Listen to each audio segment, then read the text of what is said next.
आज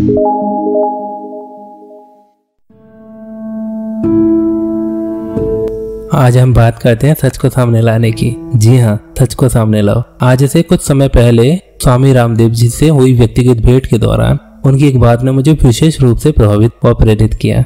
उन्होंने मुझसे कहा, सच को सामने लाओ। जीवन का सबसे बड़ा सच है मृत्यु। और आपने भी ध्यान दिया होगा, जब हम किसी के निधन पर हुए शोक समारोह में जाते हैं तो अधिकतर व्यक्ति मृतक के परिवारजन से एक ही बात पूछते दिखाई देते हैं कि उसकी मृत्यु किस रोग से हुई है। हमें पूरी तरह से यह विश्वास हो चला है कि जब भी किसी की मृत्यु होती है या होगी तो किसी न किसी रोगवश ही होगी। हम यह भूल गए हैं कि मृत्यु जीवन से प्राकृतिक रूप से संबंध रखती है। इस आधुनिक युग में प्राकृतिक रूप से होने वाली मृत्यु लगभग दुर्लभ होती जा रही है। मनुष्य या तो किसी रोग से मरता है या फिर किसी दुर्घटना से उसके प्राण जाते हैं। क्या कभी आपने विचार किया कि अधिकतर व्यक्तियों के जीवन के अंतिम दिन रोगों व कष्टों से भरे हुए क्यों रहने लगे हैं? क्या कभी आपने विचार किया कि मनुष्यों व अन्य जीवों की बायोकेमिस्ट्री व जीवन के बुनियादी नियम एक से होने के बावजूद मनुष्य ही डायबिटीज, कैंसर, दिल के रोगों व हाई ब्लड प्रेशर जैसी जीवन शैली जनित रोगों के कारण क्यों मरता है? क्या कभी आपने सुना कि कोई बिल्ली कैंसर से मर गई या किसी कुत्ते को हाई ब्लड प्रेशर के लिए दवा खानी पड़ रही है?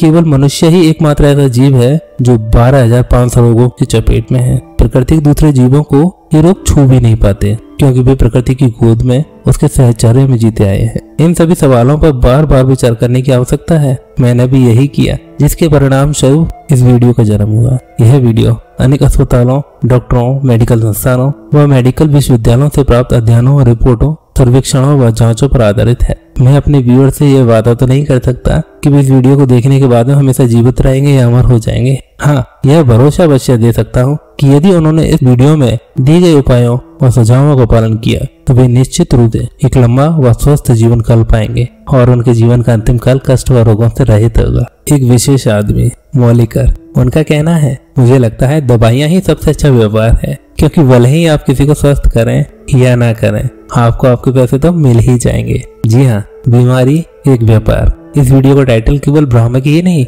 बल्कि चौंका देने वाला भी है। हम तो ऐसी बात सोच भी नहीं सकते। जरा सा कोई रोग होते ही सबसे पहले हम डॉक्टर या अस्पताल के दर पर माथा टेकने पहुंच जाते हैं। वहां जाते ही हमें लगता है कि हम अपने मसीहा के पास पहुंच गए और अब किसी तरह की चिंता या परेशानी नहीं रही। लेकिन यह वीडियो तो हमारी सदियों पुरानी मान्यताओं विश्वास पर करारी चोट करने वाली है। यह हमें बताने वाली है कि हॉस्पिटल से जीवित कैसे लौटे। मानो अस्पताल रोग मुक्ति का कोई केंद्र नहीं बल्कि यमराज का घर हो। दरअसल अब तक सामने आए आंकड़े तो यही बताते हैं कि अस्पताल जाने पर प्राय मरने की संभावना कई गुना बढ़ जाती है। यानी यदि आपके निकट भविष्य में मरने की संभावना नहीं भी है तो भी वहाँ का वातावरण, अवस्थाएं, डॉक्टरों व कर्मचारियों द्वारा जाने अनजाने में की गई भूलें आपको यमराज के द्वार तक पहुँचाने की भूमिका रच देती हैं। जरा अस्पताल में होने वाली इन समस्याओं भूलों पर एक नजर डालें। पहला मामला, 17 साल की सुनैना की मौत हार्ट ट्रांसप्लांट के 2 सप्ताह के भीतर ही हो गई। आप कहेंगे इसमें भला इतनी हैरानी की क्या बात है? ऐसा तो किसी के साथ भी हो सकता है। हो सकता है कि बस उसकी इतनी उम्र थी या उसे ऑपरेशन शूट नहीं किया। यदि ऐसा होता तो पॉसिबल है हम भी अपने मन को तसल्ली दे देते, किंतु कारण यह था कि सर्जन ने यह गौर ही नहीं किया कि सुनैना का ब्लड ग्रुप लगाए हुए हार्ट से मैच ही नहीं कर रहा था। सर्जन की एक भूल ने 17 साल की युवती को सदा के लिए मौत की नींद सुला दिया। दूसरा मामला, 47 वर्षीय रामलाल अपने बाई टेस्टिकल में दर्द और सिकुड़न की वजह से अस्पताल में भर्ती थे। सर्जन ने आशंका जताई कि यह कैंसर हो सकता है और बायां टेस्टिकल निकालने का फैसला किया, परंतु गलती से दायां स्वस्थ टेस्टिकल निकाल दिया। अब इस भूल को आप क्या कहेंगे? तीसरा मामला, 49 वर्षीय कमलकांत जब अस्पताल में भर्ती हुए तो उनके पेट में ट्यूमर था। सर्जरी से ट्यूमर निकाल दिया गया, परंतु सर्जन गलती से कैंची पेट में ही भूल गए। भले ही आपको यकीन न आए, किंतु यह बात पूरी तरह से सत्य है। 1 साल बाद एक और सर्जरी से कैंची को निकाला गया, परंतु तब तक कैंची पेट में इतने घाव कर चुकी थी कि पेट से कैंची निकालने के 2 माह के भीतर ही कमलकांत चल बसे। चौथा मामला, 67 वर्षीय मारिया को एंजियोप्लास्टी के लिए अस्पताल ले जाया गया। एंजियोप्लास्टी के बाद गलती से उनको अपने ही वार्ड या बेड में ले जाने की बजाय दूसरे फ्लोर में ले जाकर लेटा दिया गया। दूसरे दिन अस्पताल के कर्मचारी मारिया को ऑपरेशन थिएटर ले गए, क्योंकि उस फ्लोर पर ऑपरेशन के लिए ले जाए जाने वाले मरीजों को लेटाया जाता था। नतीजन डॉक्टर ने ओपन हार्ट सर्जरी के लिए मारिया के सीने को चीर दिया। तभी एक और डॉक्टर ने फोन से संदेश भिजवाया कि यह मरीज अस्पताल से छुट्टी लेने के लिए तैयार है और इनके हार्ट में कोई परेशानी थी ही नहीं। तब मारिया का सीना सिलाई कर उसे अस्पताल से विदा कर दिया गया। 5वां मामला, जरा 52 वर्षीय सत्यश्याम की करुण गाथा भी सुन लें। सर्जन ने भूल से बाएं की बजाय दायां पांव काट डाला और ऑपरेशन थिएटर में जब तक सर्जन अपनी यह भूल समझ पाते तब तक बहुत देर हो चुकी थी। छठा मामला, 35 वर्षीय प्रथा की दाईं किडनी में ट्यूमर पाया गया। डॉक्टर ने यह आशंका जताई कि यह ट्यूमर कैंसर हो सकता है, इसलिए दाईं किडनी को निकालने का फैसला लिया, परंतु ऑपरेशन के दौरान सर्जन ने गलती से बाईं किडनी निकाल दी। अगले दिन निकाली गई किडनी में से जब पैथोलॉजिस्ट को कोई भी कैंसरिक सेल नहीं मिले तो भूल समझ में आई कि प्रथा की गलत किडनी निकाल दी गई थी। सातवां मामला, 73 वर्षीय श्रीमान को पेट दर्द के कारण अस्पताल में भर्ती किया गया। 4 दिनों तक जांच पड़ताल के बाद भी जब डॉक्टर किसी नतीजे पर नहीं पहुंचे तो खोजबीन सर्जरी का निर्णय लिया गया। ऑपरेशन से पहले बेहोशी के लिए एनेस्थेसिया दिया गया, परंतु एनेस्थेसिया ने पूरी तरह से अपना प्रभाव नहीं दिखाया और नतीजन श्रीमान एक ऐसी स्थिति में चले गए कि वह ना तो पूरी तरह से होश में रहे और न ही बेहोशी। यह एक ऐसी सिचुएशन थी जब रोगी सर्जरी का दर्द अनुभव तो कर सकता था, परंतु हाथ पैर हिलाकर या डॉक्टर को बोलकर बता नहीं सकता। कहा जाता है कि ये दर्द मौत के दर्द से भी ज्यादा दर्दनाक होता है। शायद यही वजह रही कि सर्जरी के एक ही सप्ताह के भीतर श्रीमान ने आत्महत्या कर ली। उन्हें ऐसी दर्दनाक जिंदगी से मौत का सामना करना कहीं ज्यादा आसान लगा।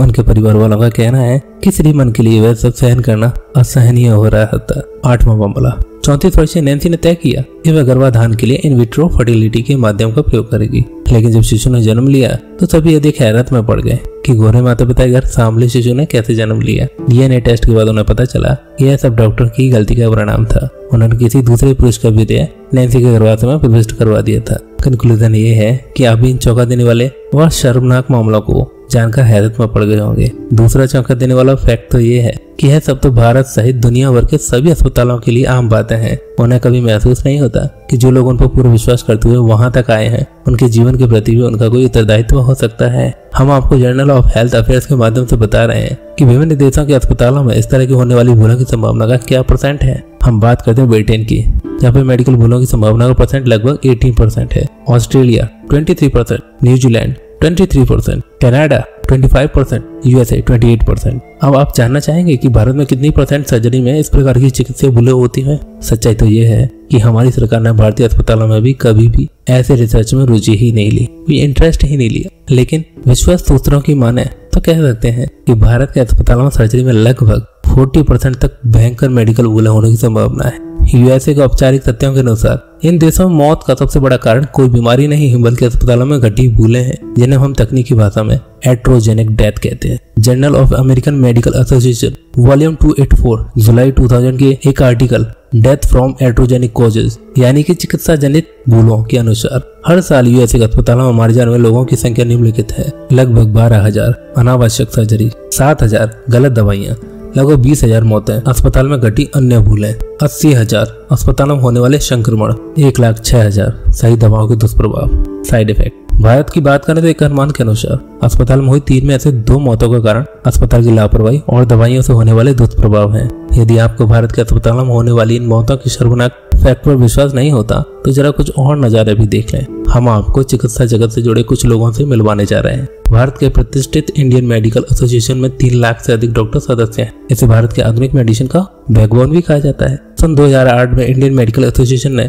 टीवी पर एक विज्ञापन के माध्यम से ट्रॉपिकाना जूस पीने की सिफारिश की और कहा कि वह सेहत के लिए बहुत लाभदायक है, जबकि सच्चाई तो यह है कि अगर आप जूस में डाली गई सामग्री की जांच करें तो पाएंगे कि वह सेहत के लिए बेहद नुकसानदायक है। यह किस्सा यही समाप्त नहीं होता। जरा हमारे साथ कुछ बड़े व निजी अस्पतालों के रसोई घरों में झांकें तो पाएंगे कि मरीजों को फलों के जूस के नाम पर पैक्ड और केमिकल युक्त जूस दिए जा रहे हैं, जो कि रोगियों के नाजुक रोग प्रतिरोधक तंत्र के लिए जहर का काम करते हैं। बेशक फलों का जूस सेहत के लिए अच्छा होता है, किंतु पैक्ड ए प्रोसेस्ड जूस सेहत के खराब होने के कारण बन जाते हैं। उसी प्रकार माइक्रोवेव द्वारा पकाया गया भोजन डायबिटीज, कोलेस्ट्रॉल, हार्ट डिजीज और कैंसर जैसे जानलेवा रोगों का कारण बन जाता है। माइक्रोवेव खाने की नमी या वाटर मॉलिक्यूल्स को 1 सेकंड में लाखों बार वाइब्रेट करता है, जिससे गर्मी पैदा होती है और खाना गर्म हो जाता है। लेकिन साथ ही वाटर मॉलिक्यूल्स का केमिकल स्ट्रक्चर अस्वाभाविक रूप से बदल जाता है, जो कि हमारे शरीर में जाकर जहर के रूप में काम करता है। अब विचार करने की बात यह है कि ऐसे खाने का सेवन करके रोगी बना व्यक्ति जब अस्पताल पहुंचता है तो उसे वहां भी माइक्रोवेव से पका या गर्म किया गया भोजन ही परोसा जाता है,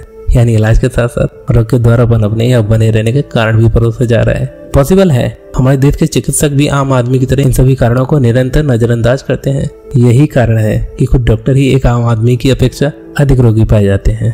हाल ही में मेरे दल ने भारत के सबसे श्रेष्ठ व अच्छे माने जाने वाले टॉप 10 अस्पतालों के ओबेसिटी मोटापा विभाग के प्रमुखों की सेहत का जायजा लिया। और पाया कि 10 में से 9 प्रमुख तो स्वयं ही मोटापे से ग्रस्त हैं। अब आप ही सोचें कि जो इंसान खुद मोटापे की मार झेल रहा है वह वाला किसी दूसरे को पतला होने की क्या सलाह देगा। यदि भारत का सबसे बड़ा मधुमेह डॉक्टर स्वयं ही मधुमेह का रोगी होगा तो वह अपने रोगियों की चिकित्सा क्या करेगा। आप किसी भी बड़े निजी अस्पताल में जाइए, अस्पताल के अंदर ही फास्ट फूड के रेस्टोरेंट मिल जाएंगे। हालांकि यह सिद्ध हो चुका है कि वर्तमान जीवन शैली से जुड़े अधिकतर रोगों का प्रमुख कारण फास्ट फूड ही होता है। इसमें कोई डाउट नहीं है कि प्राइवेट अस्पतालों में बीमारी के नाम पर पैसा कमाने का कारोबार आरंभ हो चुका है, जिसकी तेजी से बढ़ने की संभावना 100% से भी अधिक है। इस प्रचलित मुहावरे पर ध्यान दें। आज इंसान अपने 50 साल की बचत को जीवन के आखिरी 50 दिनों में ही खुद को मौत से बचाने में खर्च कर देता है। नो डाउट हॉस्पिटल का व्यापार एक उन्नत व्यापार बन गया है। याद रखिए, आपके बीमार पड़ने, बीमार रहने और उस बीमारी के लंबे समय तक चलते रहने में ही अस्पतालों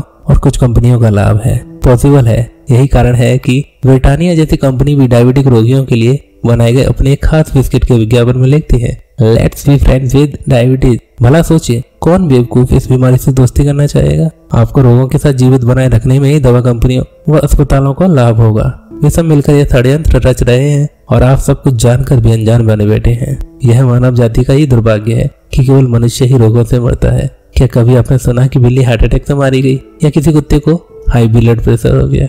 मार्क ग्लैक्सोस्मिथक्लाइन, फाइजर सहित दुनिया की टॉप 10 फार्मा कंपनियों में आए दिन किसी न किसी मेडिकल घोटाले के सामने आना इस बात का प्रमाण है कि हम सब किसी न किसी गहरे जानलेवा खतरे से गिरते जा रहे हैं और बचाव का कोई उपाय सामने नहीं है। जहाँ तक मैं जानता हूँ ये वीडियो सच में आपके बहुत काम करा होगा। ये वीडियो आप अपनों के साथ साझा भी करना चाहेंगे, शेयर भी करना चाहेंगे तो रोका किसने, कर दीजिए ना। और हाँ, दूसरों के काम का कंटेंट हमेशा शेयर करते रहिएगा। ये नहीं कि मेरा वीडियो है, आप किसी और का भी वीडियो देखें, अगर वो काम का हो तो जरूर शेयर कीजिए, क्योंकि फनी वीडियो तो हम अक्सर शेयर कर ही देते हैं। और हाँ, इस सीरीज का जो अगला आने वाला वीडियो है उसका टाइटल है बीमारियों का गणित, जो कि इसी सीरीज का एक पार्ट होगा, 2nd एपिसोड। मैं अंकित आपके सपनों को पूरी तरह सपोर्ट करता हूँ और हाँ, आपकी एक अच्छी हेल्थ की कामना भी करता हूँ। और इसी तरीके से अपना प्यार बनाए रखिएगा। ये जो आपको प्यार है ये बहुत अच्छा लगता है मुझे, इसी की वजह से ये चैनल ग्रो कर रहा है। आप सभी का चैनल है, ये मेरा चैनल नहीं है। आप सभी इस पे प्यार बरसाते रहिए और मैं इसी तरीके से ना जाने कितने सच को आपके सामने लाता रहूंगा और आपके ज्ञान को और आपकी जागरूकता को हमेशा बनाए रखूंगा और बढ़ाते रहूंगा और लगातार वीडियोस लेकर आते रहूंगा जो आपके काम के ही होंगे, आप अपनों के साथ जरूर शेयर करना चाहेंगे। और हाँ, एक बार फिर से हर बार की तरह आप सभी का हृदय की अनंत गहराइयों से प्रेम पूर्वक बहुत बहुत धन्यवाद।